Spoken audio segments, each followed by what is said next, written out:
नमस्कार दोस्तों, stock market studies में फिर से एक बार आपको बहुत-बहुत स्वागत है। आज यहाँ पे मैं डिस्कशन करूँगा रिलायंस ग्रुप के एक पेनी स्टॉक के बारे में।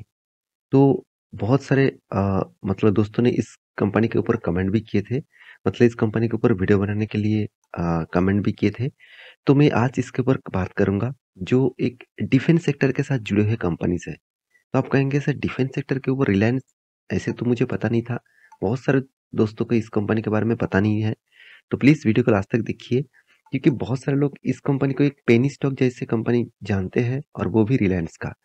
देखिए इसीलिए बहुत सारे investor as a retail investor इस कंपनी के ऊपर बड़ा अमाउंट इन्वेस्ट करके रखे हैं। तो क्या सही में इस कंपनी के ऊपर निवेश करना सही होगा? और इस कंपनी का फ्यूचर के लिए कुछ ग्रोथ ले आ सकते हैं, सब कुछ मैं डिस्कशन करूँगा, तो वीडियो को लास्ट तक देखिएगा और अभी तक आपने इस चैनल को सब्सक्राइब नहीं किया तो ज़रूर कर लेना, क्योंकि आपको daily basis stock market information update इसी चैनल के माध्यम से मिलता रहेंगे। तो चलो देख लेते हैं आज के स्टॉक के डिटेल्स के बारे में। देखिए कंपनी का नाम क्या है, आप यहाँ पे देख सकते हैं Reliance naval and engineering limited. तो Reliance naval and engineering limited जो देखा जाए तो अनिल अंबानी जी मतलब अनिल अंबानी जी का कंपनी है। तो रिलायंस का कंपनी है। ऐसे देखकर बहुत सारे लोगों के मन में यही चीज आ चुके थे कि कंपनी मतलब देखा जाए तो मुकेश अंबानी जी का होगा। ऐसे बिल्कुल बिल्कुल भी नहीं। इस कंपनी का मतलब जो टोटली ओनरशिप है वो किसके हाथ में है? मिस्टर अनिल अंबानी जी को। और इस बिजनेस स्टार्ट कौन किए थे? इस बिजनेस मतलब स्टार्ट किए थे धीरूभाई अंबानी जी। तो इस बिजनेस का मेन बिजनेस मॉडल्स क्या है? देखिए बिजनेस का मॉडल्स है ये पोर्ट्स हो गया, साथ ही साथ जितने सारे डिफेंस सेक्टर में जैसे फाइटर प्लेन्स हो गया, जैसे सबमरीन हो गया, जैसे जितने सारे मिसाइल लॉन्चर्स हो गया। तो इस तरीके से प्रोजेक्ट के ऊपर कंपनी इंजीनियरिंग के ऊपर काम करते हैं। तो कंपनी का जो बिजनेस मॉडल्स है, आप देख सकते हैं about Reliance novel and engineering limited का। यहाँ पे देखिए कंपनी शिप बिल्डिंग के ऊपर भी काम करते हैं, ऑयल एंड गैस के ऊपर भी काम करते हैं, कमर्शियल शिप बिल्डिंग्स के ऊपर भी काम करते हैं, साथ ही साथ हेवी इंजीनियरिंग के ऊपर काम करते हैं, नोवेल प्रोग्राम्स के ऊपर एंड रिपेयर्स के ऊपर।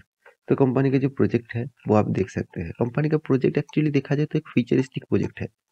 एक फ्यूचर के विजन के लिए ही प्रोजेक्ट कंपनी काम करते हैं। फिर भी कंपनी के अंदर इतना बड़ा गड़बड़ी है जिसके चलते हुए आज डिफेंस सेक्टर के कोई भी कंपनी को उठा के देख लेना, वो रॉकेट की तरह भाग रहा है। फिर भी इस कंपनी में लगातार गिरावट हो रहा है। क्यों हो रहा है? चलो मैं इसके बारे में जानकारी आपको देता हूँ। सबसे पहले मैं एक इस कंपनी के बारे में बात करूँ तो कंपनी एक पेनी स्टॉक है। देखिए पेनी का मतलब आप सभी जानते हैं कि अराउंड 100 रुपीज़ के नीचे कोई भी कंपनी देखने को मिला तो उसको पेनी स्टॉक माना जाता है। तो इस कंपनी का जो प्राइस आप देख सकते हैं ₹2.50 के आसपास, मतलब 2.50 रुपीज़ के आसपास। तो कितना छोटा-सा कंपनी है आप देख सकते हैं। तो बहुत छोटा कंपनी है। तो इस कंपनी की जितने सारे कॉम्पिटिटर्स हैं, तो आप उस कॉम्पिटिटर्स को देख सकते हैं। तो इस कंपनी का चार्ट पैटर्न मैं 5 दिनों में दिखा दूँ। देखिए, यहाँ पे कितना 4% तक लॉसेस देखने को मिला। 1 मंथ में करीबन 26% तक लॉसेस देखने को मिला। 6 मंथ में 15% के आसपास, 1 साल में 30% के आसपास और 5 साल में करीबन अराउंड 95% के आसपास और मैक्सिमम चार्ट पेमेंट कर दूँ तो 95% के आसपास। इसका मतलब कंपनी जिस हाई लेवल किए थे, उस हाई लेवल का जो प्राइस था अराउंड 115 के आसपास और उस हाई टॉप लेवल से लगातार गिरावट हुआ और यहाँ पे नीचे जो लेवल आया वो करीबन 2.45 के आसपास। तो देखिए जब आप वीडियो देखेंगे शायद ये डेटा चेंज हो सकते हैं। फिर भी आप ऐसे समझ लीजिए कंपनी एक पेनी स्टॉक बन चुका है कि कंपनी 5 रुपीज़ के नीचे है। तो क्या इस कंपनी के ऊपर निवेश करना सही होगा? तो कुछ पॉइंट ऑफ व्यू से आपको मैं इस चीज़ दिखाऊँगा, तभी आपको सब कुछ क्लियर हो जाएगा। तो सबसे पहले कंपनी का मार्केट कैप कितना है? 184 करोड़ के आसपास। तो कंपनी कितना छोटा है आप यहाँ पे देख ही चुके हैं। ये एक माइक्रो कैप टाइप कंपनी है। तो माइक्रो कैप टाइप कंपनी के ऊपर निवेश करने से पहले मैं एक चीज़ आपको बार-बार बोलता हूँ, मान के चलिए आप इस कंपनी के ऊपर आपने सोचा कि मैं ₹1000 निवेश करूँगा, तो इस ₹1000 का जो निवेश है, वो पहले आप भूल जाइए कि आपके पास ₹1000 था और आपने स्टॉक मार्केट में इन्वेस्ट किए। तो इस तरीके से सोचकर अगर निवेश कर देंगे तो ठीक है। अगर आप ₹1000 से मान के चलिए आप चाहते हैं कि मेरा फंड 10 गुना हो जाए, 10,000 हो जाए, तो ऐसे सोचकर अगर आएँगे, तो आपको थोड़ा-सा दिक्कत हो सकता है क्योंकि कंपनी का जो हालत है, उस हालत के बेसिस में कंपनी के लगातार-लगातार गिरावट का माहौल देखने को मिल सकता है।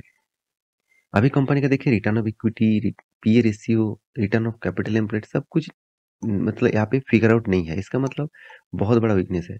सबसे बड़ी बात है 184 करोड़ का कंपनी का income sorry total market cap और इनकम 2000 करोड़ से भी ज़्यादा नेगेटिव और कर्जा देखिए 2900 करोड़ के आसपास। इसका मतलब जितना नेगेटिव है उससे कई गुना ज़्यादा कंपनी का कर्जा है और मार्केट कैप के कई गुना ज़्यादा कंपनी का डेप्थ है। तो पहली बात मैं इस कंपनी के ऊपर बड़ा-सा एक क्रॉस मार्क लगाना चाहूँगा। मेरे खुद के ओपिनियन के हिसाब से देखिए आपका ओपिनियन अलग हो सकते हैं।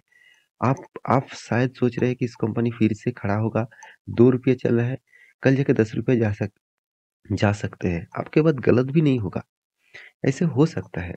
क्योंकि कोविड के टाइम में इस तरीके से हुआ था, मैं आपको दिखाऊँगा। तो यहाँ पे फ्री कैश फ्लो जो है वो अच्छा खासा मतलब दिखने को मिला।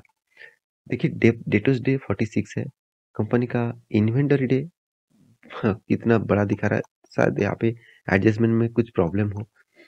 सेल्स ग्रोथ ना के बराबर है, प्रॉफिट ग्रोथ ना के बराबर है।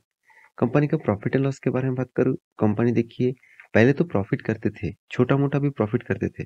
उसके बाद लॉसेस का फिगर देखिए, बीच में एक टाइम में तो कंपनी ने 10,400 करोड़ का लॉस किया और वो भी देखिए 2019 में। अगर यहाँ पे 2020 में इतना लॉस होता तो मैं मान लेता कि हाँ, कोविड का सिचुएशन आया था तो लॉस हुआ। 2019 में कुछ भी नहीं था, फिर भी कितना कंपनी 10,400 करोड़ का लॉस किया। कोविड में लॉस कम किया, उसके उसके बाद सेकंड कोविड में भी लॉस कम किया। तो इस तरीके से कंपनी चलते गए। तो मेरे हिसाब से यहाँ पे जो रिटर्न के रेशियोज़ है आप देखेंगे 3 साल में कितना 16% का रिटर्न दिया। यही देखकर लोग खुश हो जाता है कि रिटर्न तो दिया, पॉजिटिव तो दिया। हाँ, देखिए वो ट्रेडिंग वाला काम हो गया, ट्रेडर वाला काम हो गया। अगर ट्रेडर इस तरीके से ट्रेड कर सकते हैं तो ठीक है। अगर इन्वेस्टर इस तरीके से इन्वेस्ट करना चाहेंगे तो उसके लिए बहुत बड़ा खतरा बन सकता है, मेरे हिसाब से। तो आपको मैं ज़रूर कहूँगा, इस तरीके से देखकर ट्रेड मत लेना कभी। आप बहुत बड़ा गलत दिशा में जा सकते हैं और इन्वेस्टमेंट तो बिल्कुल भी ना लेना ही अच्छा ही होगा क्योंकि कंपनी का हालत एकदम खराब है। इन्वेस्टर के बारे में बात करूँ, पहले देखिए प्रोमोटर के पास 2020 में मार्च तक मतलब फर्स्ट कोविड के सिचुएशन तक कंपनी के पास 25% का होल्डिंग था। उसके बाद पूरा का पूरा माल बेचा गया और इसका होल्ड प्रोमोटर कौन है आप देख सकते हैं, रिलायंस ग्रुप का ही डिफेंस सेक्टर का डिफेंस सिस्टम्स प्राइवेट लिमिटेड, उनके पास ही इस तरीके से होल्डिंग था। उसके बाद पूरा का पूरा माल बेच दिया और उसके बाद देखिए एफआईएस और डीआईएस इस दोनों के पास ना के बराबर होल्डिंग है। हाँ, आप बोल सकते हैं डीएस के पास होल्डिंग है, तो डीएस कौन है वो तो देख लीजिए। डीएस कौन? Life insurance corporation of India, जो देखा जाए एक गवर्नमेंट कंपनी है, वो खुद यहाँ पे निवेश करके रखा। बाकी पूरा का पूरा माल किसने उठाया? देखिए पब्लिक ने। जहाँ जिसके पास 66% होल्डिंग था, वो होल्डिंग बढ़ाते-बढ़ाते आज 91.96% पहुँच चुके हैं। तो मैं इसीलिए बार-बार बोलता हूँ, पब्लिक इस तरीके से कंपनी के ऊपर बहुत ज़्यादा निवेश करके रखते हैं। तो मेरे कहने का मतलब है, आप अगर रिटेल पब्लिक है, मतलब आप भी तो रिटेल पब्लिक है, मैं भी रिटेल पब्लिक हूँ, तो आपको देखिए हम लोग क्या किए, हम लोग बहुत मेहनत करके पैसा लेके आए मार्केट में। तो उस पैसे को आपको यही करना है कि उस पैसे को बचा के रखना है कि उस पैसे को गँवाना है, वो खुद के हाथ में है। तो आप स्मार्ट इन्वेस्टर हैं, उस हिसाब से काम करिए। ऐसे नहीं कि कल जाके निवेश कर दीजिएगा। देखिए कंपनी के कोविड के सिचुएशन में क्या हुआ था?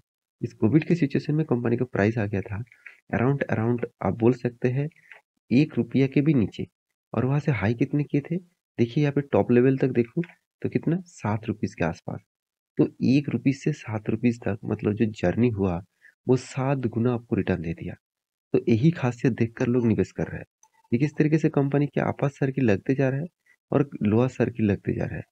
इस तरीके से कंपनी ट्रेडिंग के लिए भी ठीक नहीं है और इन्वेस्टमेंट के लिए मेरे हिसाब से, मेरे खुद के ओपिनियन आप जानना चाहेंगे तो मेरे हिसाब से बिल्कुल भी ठीक नहीं है। बाकी आप स्मार्ट इन्वेस्टर हैं, आपके हिसाब से एनालिसिस करिए, उसके बाद इन्वेस्ट करिए। तो मेरी इस वीडियो आपको कैसा लगा ज़रूर कमेंट करना। मिलते हैं नेक्स्ट वीडियो में, तब तक के लिए अच्छे से रहिए, अपने ख्याल रखिए। Bye bye.